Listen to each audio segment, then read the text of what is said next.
বন্ধুরা, এই মুহূর্তে আপডেটটা শুনে আপনারা অনেকটাই ভাবতে বাধ্য হবেন যে চালবাজ চীন এমনটা সুযোগ কিভাবে ছেড়ে দিল। হ্যাঁ, কেননা এটি তো অত্যন্ত আশ্চর্যের বিষয় হবে, যেখানে খোদ চীন বাংলাদেশের মাটিতে ভারতের বিরুদ্ধে একটা মস্ত বড় সুযোগের ফায়দা তোলা থেকে পিছিয়ে এলো। সেই চীন যে ভারতকে সব জায়গায় কোণঠাসা করার কোনো সুযোগে হাতছাড়া করে না, কিন্তু যখনই এই চীন বাংলাদেশের মাটিতে এক বিরাট সুযোগ পেল, তখন এই চীন বাংলাদেশকে এক বড়সড় ধাক্কা দিয়ে দিল। হ্যাঁ, যে সমস্ত মানুষগুলো চীনকে অবৈধ আব্বু বলতো, সে আব্বুই তাদেরকে বড় জোরে ধাক্কা দিল। তারা বাংলাদেশের মাটিতে কোনো ব্ল্যাক চেন মানে লোকসান বা ঋণের ফাঁদে জড়াবেন না। সেখানে বলে রাখা ভালো যে খবরটি অত্যন্ত কিন্তু আকর্ষণীয়, কারণ চীনের নাম নিয়ে এতদিন আকাশে উঠতে থাকা বাংলাদেশ হঠাৎ করে মাটিতে আছড়ে পড়েছে। বিষয়টা আসলে এমন যে বাংলাদেশের নতুন সরকার নীতি নির্ধারকদের কূটনীতি সম্পর্কে বিন্দুমাত্র ধারণা নেই। বাংলাদেশ কখনো এটা বুঝতে পারেনি যে ভারত ও চীন দুটি বড় দেশ, আর কোনো ছোট দেশ যদি এই দুটি বড় দেশের মধ্যে ভারসাম্য বজায় রাখতে না পারে, তবে সেই দেশ প্রতিটি ক্ষেত্রে পঙ্গু হয়ে যায়। অর্থাৎ সেই দেশ দুটো জাদাকলের মাঝে গম পিষে যাওয়ার মতো পিষে যায়। আর এখন বাংলাদেশের সঙ্গেও ঠিক সেটাই হচ্ছে। যেমনটা আপনারাও জানেন যে গত কয়েক মাস ধরে বাংলাদেশ ক্রমাগত চীনের নাম নিয়ে নাটক করে চলেছে। যেমন বাংলাদেশ বলেছিল ভারত যদি চাপ সৃষ্টি করে তবে তারা চীনের পক্ষে চলে যেতে পারে, তিস্তা নদী বা ভারতের সীমান্ত সংলগ্ন এলাকাগুলোতে চীনের প্রকল্পগুলোর অনুদান দেবে। এমনকি বাংলাদেশ এও বলেছিল যে তারা চীনা নৌবাহিনীকে জরিপ বা সার্ভে করার অনুমতি দিতে পারে। অর্থাৎ এক অর্থে বাংলাদেশ ভারতের সামনে সরাসরি চীনকে এক ধরনের হাতিয়ার বা অস্ত্র হিসেবে ব্যবহার করার চেষ্টা করেছিল। কিন্তু এবার সেই চীনই বাংলাদেশকে আয়না দেখিয়ে দিল। এমনকি চীনকে হাতিয়ার বানানোর মতো যোগ্যতা বা ক্ষমতা আর বাংলাদেশে নেই। দেখুন কেন? কারণ চীন এমন একটা দেশ যে নিজেই নিজের সুবিধা ইচ্ছে অনুযায়ী এই ধরনের ছোট দেশগুলোকে হাতিয়ার বানায়। এখন পুরো বিষয়টা আসলে এমন, চীনা পররাষ্ট্র মন্ত্রণালয়ের নিয়ন্ত্রণাধীন থিঙ্ক ট্যাঙ্ক অর্থাৎ China institute of international studies বলেছে যে চীনের নাম নিয়ে নিজের কূটনীতি চালানোকে কূটনৈতিক বুদ্ধিমত্তা বলা যায় না। একই সঙ্গে চীনের উচিত বাংলাদেশের যে কোনো ধরনের ব্ল্যাক চেন প্রকল্প থেকে দূরে থাকা। এখানে ব্ল্যাক চেন প্রজেক্ট বলতে সেই সমস্ত লোকসান হওয়া অর্থহীন প্রকল্পগুলোকে বোঝানো হয়েছে, যেগুলো চীন অনেক দেশে বিআরআই এর নামে তৈরি করেছে, কিন্তু সেই প্রকল্পগুলোতে কেবল চীনের টাকায় ডুবেছে, বিনিময়ে কোনো লাভ মেলেনি এখনও তাদের হাতে। আর চীন এই ধরনের প্রকল্পের নামে শত শত বিলিয়ন ডলারের লোকসান গুনছে। এমনকি খোদ পাকিস্তান ও চীন পাকিস্তান অর্থনৈতিক করিডোর, যেটিকে সংক্ষেপে বলা হয় সিপিইসি, এর নামে কিন্তু চীনের $4 বিলিয়ন বেশি ক্ষতি হয়েছে। হ্যাঁ, তাই এই পরিস্থিতিতে চীন এখন বাংলাদেশের এমন কোনো ব্ল্যাক চেন প্রকল্প জড়াতে চায় না যা প্রথমে দেখতে ভালো হলেও পরে কোনো লাভই হবে না। যদিও এখানে বাংলাদেশ ভেবেছিল যে তারা ভারতের নাম নিয়ে চীনকে ডাকবে আর চীনও এক পায়ে ছুটে এসে বলবে, কিন্তু তেমনটা তো বিন্দুমাত্র হয়নি। কারণ খবর পাওয়া যাচ্ছে বাংলাদেশের তিস্তা নদী প্রকল্পে চীনের আপাতত কোনো আগ্রহ নেই, মানে বিন্দুমাত্র ইন্টারেস্ট নেই। আর সম্ভবত এই কারণে বাংলাদেশের প্রধানমন্ত্রী তারেক রহমান বর্তমানে নিজের প্রথম বিদেশ সফর চীনকে বাদ দিয়ে ইন্দোনেশিয়া, মালয়েশিয়া যাওয়ার প্রস্তুতি নিচ্ছে। আর মজার ব্যাপার হলো, চীনের যে সরকারি সংবাদ মাধ্যম রয়েছে তারাও নিজেদের কোনো রিপোর্ট এখনো পর্যন্ত বাংলাদেশকে কোনো গুরুত্ব দেয়নি। কারণ চীনা সংবাদ মাধ্যমের মনে হচ্ছে যে বাংলাদেশের ক্ষমতায় একটা অনিশ্চিত পরিবেশ বিরাজ করছে। এমন পরিস্থিতিতে বাংলাদেশের জন্য নিজের তাস বা পাতা খোলা একদমই ঠিক হবে না। আর এর পেছনে বেশ কিছু কারণও থাকতে পারে।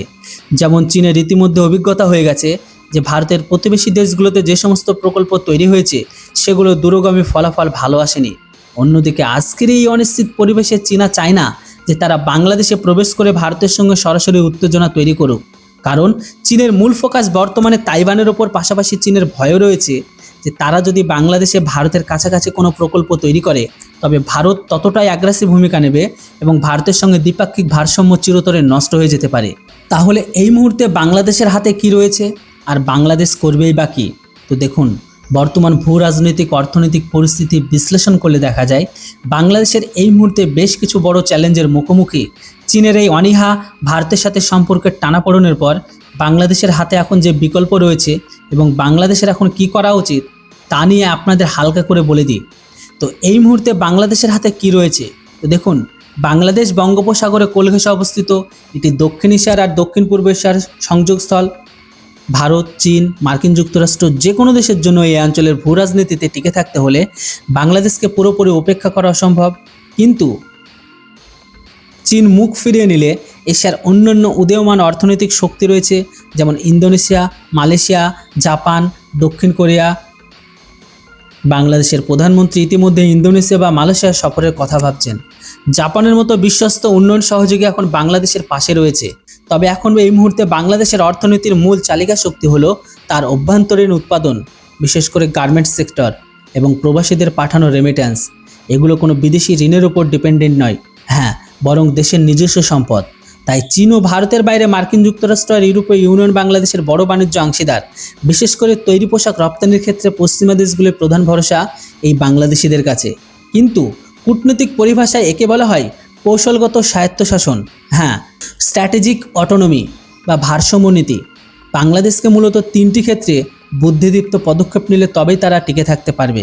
তো দেখুন, জিরো সাম গেম মানে বাংলাদেশকে এই সত্যটি মেনে নিতেই হবে যে ভারতের বিকল্প চীন নয়, আবার চীনের বিকল্প ভারত নয়। কোনো এক পক্ষকে খুশি করতে গিয়ে অন্য পক্ষকে খেপিয়ে তোলা বা ব্ল্যাকমেল করার নীতি বন্ধ করতে হবে তাদের। ভারতের জাতীয় নিরাপত্তা বিঘ্নিত হয় এমন কোনো পদক্ষেপ নেওয়া থেকে বিরত বা এমনকি অর্থনৈতিক আর বাণিজ্যিক সহযোগিতা বজায় রাখতে হবে। শুধু ভারত বা চীনের ওপর অতিরিক্ত নির্ভরশীল না হয়ে কূটনীতির পরিধি বাড়াতে হবে তাদের। যেমন এশিয়ানভুক্ত দেশ ইন্দোনেশিয়া, মালয়েশিয়া, ভিয়েতনাম আর থাইল্যান্ডের সাথে বাণিজ্যিক সম্পর্ক জোরদার করা উচিত। জাপান বিগ বি প্রকল্পের অধীনে মাতারবাড়ি গভীর সমুদ্রে বন্দরসহ বাংলাদেশের অবকাঠামো উন্নয়নে বড় ভূমিকা রেখেছে। জাপানের ঋণ সাধারণত দীর্ঘমেয়াদী আর সহজ শর্তের হয়, যা চীনের মতো ঋণের ফাঁদ তৈরি করে না। অন্যদিকে বিদেশি বিনিয়োগকারী তখন কোনো দেশে আসে যখন সেখানে রাজনৈতিক আর অর্থনৈতিক স্থিতিশীলতা থাকে।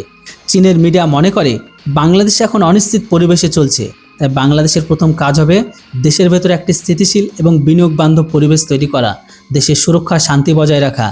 এমনকি অপ্রয়োজনীয় বিলাসী আর রাজনৈতিক উদ্দেশ্য নেওয়া মেগা প্রজেক্ট বাদ দিয়ে শিক্ষা, স্বাস্থ্য আর কর্মসংস্থানমুখী প্রকল্পকে প্রয়োজন দেওয়া বা মনোযোগ দেওয়া।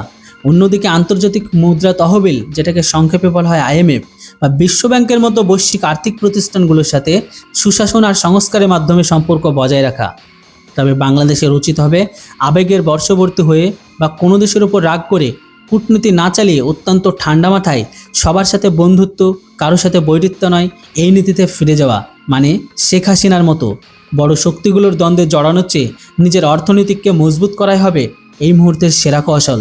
তবে আমার যতটা জানা মতে দেশের ঘরের ভেতরে যা পরিস্থিতি, দেশের অর্থনৈতিক কাঠামোর যা পরিস্থিতি, দেশের রেমিটেন্স যোদ্ধা, দেশের অর্থনৈতিক যে উৎস, হ্যাঁ, সেগুলো কিন্তু সব ধপাস করে নিচে পড়ে আছে। তাই এই মুহূর্তে বাংলাদেশের যে সরকারে আসুক না কেন, তাকে কিন্তু এগুলো পুনরায় আগের অবস্থায় ফিরিয়ে আনতে কয়েক বছর কি কয়েক প্রজন্ম সময় লাগতে পারে। কেননা এরা যেভাবে নিজেদের ঘরের সব কিছু ধ্বংস করেছে সেটা খাড়া করা এতটা সহজ নয়। তাই এই মুহূর্তে চীনের নাম নিয়ে ভারতের সামনে চীনের জুজু দেখিয়ে তারা যদি ভাবে চীন অতি সহজে আসবে, চীন অতটাও বোকা নয়।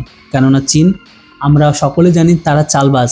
তারা ঋণের জালে সাধারণ ছোট ছোট দেশগুলোকে ফাঁসিয়ে তাদের ফায়দা লুটে।